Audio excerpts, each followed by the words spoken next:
नमस्कार। हम आपके लिए दैनिक पंचांग लेकर आए हैं जो 3 भागों में है। वैसे तो इसका वीडियो मैंने 4 भागों में बनाया है। पहला भाग है जो पंचांग के पाँचों अंक का है। शुभ अशुभ मुहूर्त का संक्षिप्त विवरण है। ग्रहों के गोचर की स्थिति है। दूसरा वीडियो जन्म नक्षत्र, जन्म पत्रिका में जन्म नक्षत्र जिनके जहाँ हैं उनके नक्षत्र स्वामी के अनुसार कैसे दिन रहने के संकेत हैं, यह ताराबल के अनुसार निकाला जाता है। यह दूसरी हमारी प्रस्तुति है। उस तीसरी प्रस्तुति चौघड़िया मुहूर्त का 2 भाग में है। पहला एक परिचय चौघड़िया मुहूर्त के बारे में, दूसरा चौघड़िया मुहूर्त का कौन सा काल उपयुक्त और उपयुक्त होगा, यह आपके लिए प्रस्तुति है। चूँकि वीडियो 1 ही मिनट का शॉर्ट क्लिप बनता है, इसलिए इसे कंप्लीट पूरे बनाकर YouTube में अपलोड करने की व्यवस्था हमने करी है। आपसे अनुरोध है कि जिस सोशल मीडिया पर आपको मिले लिंक में ज़रूर जाएं YouTube में, और इसकी उपयोगिता बढ़ाने के लिए, ताकि सभी लाभान्वित हो सकें, आप अपने मित्रजन परिजन से शेयर जरूर करें। और यह वीडियो आपको, क्योंकि अन्य प्रकार का वीडियो भी हम लाने वाले हैं, तो वह भी आपको मिले, जिसकी सूचना आपको मिलते रहे। इसके लिए सब्सक्राइब बटन दबाना न भूलें। और अंत में हमारा मनोबल बढ़ाना जरूर क्या अपील है कि मनोबल बढ़ाएं, जिसके लिए लाइक बटन दबाना YouTube में न भूलें। धन्यवाद। दिनांक 24 जनवरी का पंचांग आपके समक्ष प्रस्तुत। सूर्योदय 6:36 पर, सूर्यास्त 5:27 पर, दिशा शुल्क पश्चिम। पंचांग के 5 अंक: वार शुक्रवार, तिथि रात्रि 7:25 तक दशमी, उसके बाद एकादशी, नक्षत्र कल भोर 6:36 तक अनुराधा, उसके बाद ज्येष्ठा, योग कल भोर 5:09 तक वृद्धि, उसके बाद ध्रुव, करण रात्रि 7:25 तक विष्टि, उसके बाद बौ। ये रहा पंचांग के 5 अंक। महत्वपूर्ण मुहूर्त में देखते हैं शुभ मुहूर्त कब कब है। अभिजीत मुहूर्त दिन के 11:40 से 12:23 तक। अमृत काल संध्या 7:52 से रात्रि 9:36 तक। सर्वार्थ सिद्धि योग प्रातः 6:36 से कल सुबह तक 6:36 तक, सूर्योदय तक। विजय मुहूर्त अपराह्न 1:50 से 2:33 तक। गोधूली बेला संध्या 5:25 से 5:51 तक। निशिता मुहूर्त देर रात्रि 11:35 से मध्य रात्रि 0:28 तक। राहु अशुभ काल में देखते हैं राहु काल 10:40 से 12:02 दिन में। गुलिक काल प्रातः 7:57 से 9:19 तक। यमगंड अपराह्न 2:45 से 4:06 तक। वर्ज्य प्रातः 9:28 से 11:12 तक। भद्रा प्रातः 6:36 से 7:25 तक। ये रहा महत्वपूर्ण मुहूर्त। ग्रहों की स्थिति को देखते हैं तो चंद्रदेव वृश्चिक राशि में आ गए। इस प्रकार मित्र राशि में एक ग्रह, शत्रु राशि में 3 ग्रह, सम राशि में 4 ग्रह, स्व राशि में 1 ग्रह है। यदि नक्षत्र के अनुसार देखें तो मित्र नक्षत्र में 5 ग्रह, शत्रु नक्षत्र में 1 ग्रह, सम नक्षत्र में 3 ग्रह और स्व नक्षत्र में कोई ग्रह नहीं है। ग्रह के स्वामी के अनुसार सबसे ज्यादा 3 ग्रह शनि के राशि में है, 2 ग्रह बृहस्पति की राशि में है, 2 ग्रह बुध की राशि में है। वहीं सूर्य चंद्र के राशि में कोई भी ग्रह नहीं है। नक्षत्र के अनुसार बृहस्पति के नक्षत्र में सबसे ज्यादा ग्रह 4, सूर्यदेव के नक्षत्र में 2 और शनिदेव के नक्षत्र में 1 ग्रह है। केतु मंगल बुध शुक्र राहु स्वतंत्र ग्रह हैं, क्योंकि इनके नक्षत्र में कोई ग्रह नहीं है। वहीं बृहस्पति और चंद्र आपस में नक्षत्र परिवर्तन कर रहे हैं। तो ये रहा दैनिक पंचांग की एक झलक में। हमारा अगला जो प्रस्तुति है वह जन्म नक्षत्र के अनुसार कैसे दिन होने के संकेत मिल रहे हैं। आपके समक्ष अगली प्रस्तुति जन्म नक्षत्र के अनुसार कैसा दिन रहने की संभावना है। यह जातक के जन्म पत्रिका से देखा जाता है कि उनके चंद्रमा किस नक्षत्र में है और उनके नक्षत्र के स्वामी कौन है। उदाहरण स्वरूप इसको थोड़ा एक व्याख्या छोटा सा करता हूं। कुल नक्षत्र 27 होते हैं और कुल ग्रह 9 हैं। तो 27 नक्षत्रों को 9 ग्रह में आपस में बांट दिया गया। इस तरह हर ग्रह को 3 नक्षत्र का आधिपत्य मिलता है और इसी के अनुसार नक्षत्र फल देखा जाता है। जन्म नक्षत्र का पहला जो गिनती होती है जन्म नक्षत्र से ही होती है। तो जन्म नक्षत्र जो हुआ वो पहला नक्षत्र होगा। वो ऐसे तो सामान्य है किंतु जन्म हमेशा कष्टदायी होता है, इसलिए थोड़ा कष्टदायी है। वहीं दूसरा, चौथा जन्म नक्षत्र से दूसरा, चौथा, छठा और 8वां 9वां नक्षत्र जो भी आते हैं वे शुभ होते हैं और तीसरा, 5वां और 7वां नक्षत्र जो भी होता है ये थोड़ा अशुभता लाता है। 7वां विशेषकर अति अशुभ होता है और 9वां विशेषकर अति शुभ होता है। तो इस तरह से हम गिनती गिनते हैं, ग्रहों के नक्षत्र के अनुसार हम फल देखते हैं। कल भोर 6:36 तक अनुराधा नक्षत्र होगा और इसलिए एक तरह से कहें आज का दिन और आज के रात को हम पहले भाग में ही से ही अगर देखें तो हम ये बता सकते हैं कि हमारा शुभता किस प्रकार रहेगा। तो आज पूरे दिन और आज पूरी रात शुभता के संकेत जो मिल रहे हैं वो वैसे जातक के लिए जिनके नक्षत्र स्वामी बुध, केतु, सूर्य, मंगल तथा बृहस्पति बनते हों, उनके लिए शुभता के संकेत मिल रहे हैं। वहीं ऐसे जातक जिनके जन्म नक्षत्र स्वामी शुक्र, चंद्र और राहु बनते हों, उनके लिए थोड़ा सावधान रहने की ज़रूरत है। संकेत ऐसे ही मिल रहे हैं कि थोड़ी चुनौती हो सकती है, कुछ समस्या हो सकती है। वाहन आदि चलाने में थोड़ा सावधान रहें। साथ साथ कहीं वाद विवाद से दूर रहें और कहीं ऑफिस में, कार्यालय में काम कर रहे हो या नौकरी पेशा वाले लोग, व्यवसाय करने वाले लोग थोड़ा सावधान रहें, वाद विवाद से दूर, किसी कोई भी हानि ना हो इसका ख्याल रखें। और वहीं शनि के नक्षत्र में जन्मे व्यक्ति के लिए दिन सामान्य होने के संकेत हैं। दूसरा जो भाग है वह ज्येष्ठा नक्षत्र का होता है। वह कल सुबह सूर्योदय के बाद होने की संभावना है। चूंकि सूर्योदय से सूर्यास्त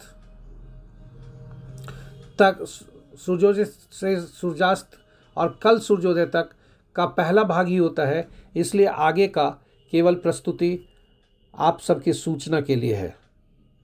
हमारी अगली प्रस्तुति चौघड़िया नक्षत्र पर।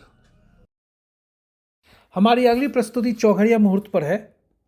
चौघड़िया ज्योतिष जिसे कहा जाता है, ये एक प्रकार का मुहूर्त है जो कि दिन और रात्रि में शुभ और अशुभ समय दिखाता है। चौघड़िया को विभिन्न भागों में बांटा गया है। उद्वेग, चर, लाभ, अमृत काल, शुभ और रोग, ये 7 चौघड़िया हुआ करते हैं। किंतु हर दिन में आप देखेंगे कि 8 चौघड़िया होता है, क्योंकि जो दिन होता है, जो दिन, उदाहरण के लिए कल शनिवार है तो कल शुक्रवार है तो शुक्रवार का चौघड़िया चर चौघड़िया से आरंभ होगा दिन और चर चौघड़िया से ही समाप्त होगा। चौघड़िया का उपयोग कहाँ किया जाता है? तो हर कार्य करने के लिए अलग अलग ग्रह से संबंध होता है और हर दिन के स्वामी, सातों दिन के स्वामी 7 ग्रह हैं और हर चौघड़िया उन ग्रहों से संबंध रखते हैं, उन दिन से। स्वाभाविक है कि दिन से जब होगा तो दिन के स्वामी से भी होगा। जैसे सूर्यदेव रविवार के हैं, वो द्विवेक चौघड़िया इनके अधीन है। आमतौर पर यह शुभ है, लेकिन सरकारी कार्य, चूंकि सूर्यदेव सरकार है, ग्रहों के राजा हैं, इसलिए सरकारी कार्य के लिए यह बहुत ही उपयोगी साबित होता है। चर चौघड़िया शुक्रदेव के अधीन और यह शुभ है, किंतु नाम चर है इसलिए यात्रा के लिए यह सबसे ज्यादा उपयुक्त है। वहीं बुधदेव लाभ चौघड़िया हैं। बुधदेव ज्ञान के कारक हैं, बुधदेव व्यापार के कारक हैं, इसलिए शुभ और लाभदायक है। इसलिए शिक्षा या किसी विद्या को सीखने के कार्य आरंभ किया जाता है तो यह फलदायी होता है। अमृत चौघड़िया चंद्रदेव के अधीन है, यह सोमवार दिन से संबंध रखते हैं और जैसा अमृत नाम है, यह सभी काम करने के लिए अच्छा माना जाता है। यह अति शुभकारी और लाभकारी ग्रह भी चंद्रदेव हैं। काल चौघड़िया के स्वामी शनिदेव बनते हैं। शनिदेव को पाप ग्रह के लिए चिन्हित किया जाता है। कोई भी शुभ कार्य इस चौघड़िया में नहीं करना चाहिए, किंतु शनिदेव कहते हैं कि कर्म करना चाहिए। दैनिक कार्य के से संबंध उनका है, रोजगार से संबंध शनिदेव का ही है, इसलिए धनोपार्जन हेतु की जाने वाली गतिविधियों के लिए यह बहुत लाभदायक है। शुभ चौघड़िया बृहस्पति देव से संबंध, बृहस्पति दिन से। बृहस्पति देव जीव कारक ग्रह हैं, इसलिए अत्यंत ही शुभ कारक और ये लाभकारी ग्रह भी हैं। इस चौघड़िया का उपयोग विशेष रूप से विवाह समारोह आयोजित करने के लिए उपयुक्त होता है। रोग चौघड़िया मंगल देव जिसके स्वामी बनते हैं, मंगल दिन से संबंध रखता है, ये क्रूर और अनिष्टकारिक है। कोई शुभ कार्य इस चौघड़िया में नहीं करना चाहिए आमतौर पर, किंतु मंगल शत्रुहंता भी हैं, इसलिए युद्ध में शत्रु को हराने के लिए यह बहुत ही उपयोगी होता है। तो यह रहा चौघड़िया का एक संक्षिप्त परिचय। अब आगे देखते हैं कि आज कौन सा चौघड़िया किस समय पर है। धन्यवाद। दैनिक पंचांग की अंतिम प्रस्तुति चौघड़िया ज्योतिष। यह एक प्रकार का मुहूर्त होता है जो शुभ अशुभ समय को दर्शाता है। हमने इसकी संक्षिप्त व्याख्या हमने अपने पिछले वीडियो में दी है। हमने यह देखा है कि पहला जो हमारा वीडियो था उसमें हमने देखा मुहूर्त किस समय से किस समय तक शुभ और अशुभ मुहूर्त है, किंतु अब उसके अगले वीडियो में जन्म नक्षत्र के अनुसार कैसे दिन होने के संकेत हैं। परंतु चौघड़िया ज्योतिष यह उसका सूक्ष्म अध्ययन है और सूक्ष्मता ज़्यादा दिलाता है, क्योंकि हर कार्य करने के लिए एक उनका ग्रह प्रत्यय नियुक्त है, उनका ग्रहों से संबंध है और हर ग्रह का चौघड़िया से संबंध है, क्योंकि हर ग्रह दिन के स्वामी होते हैं किसी न किसी दिन के। तो सातों ग्रह 7 दिन के स्वामी हैं और उन्हीं के अनुसार 7 चौघड़िया बनते हैं। 8वां चौघड़िया जो सूर्योदय के समय या सूर्यास्त के समय रहता है वही अंतिम में होता है।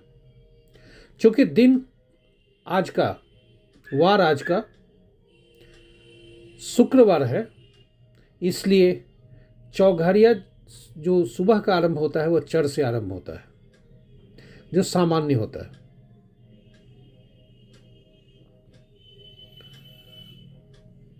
वहीं अगला चौघरिया, अंतिम चौघरिया भी चर होता है।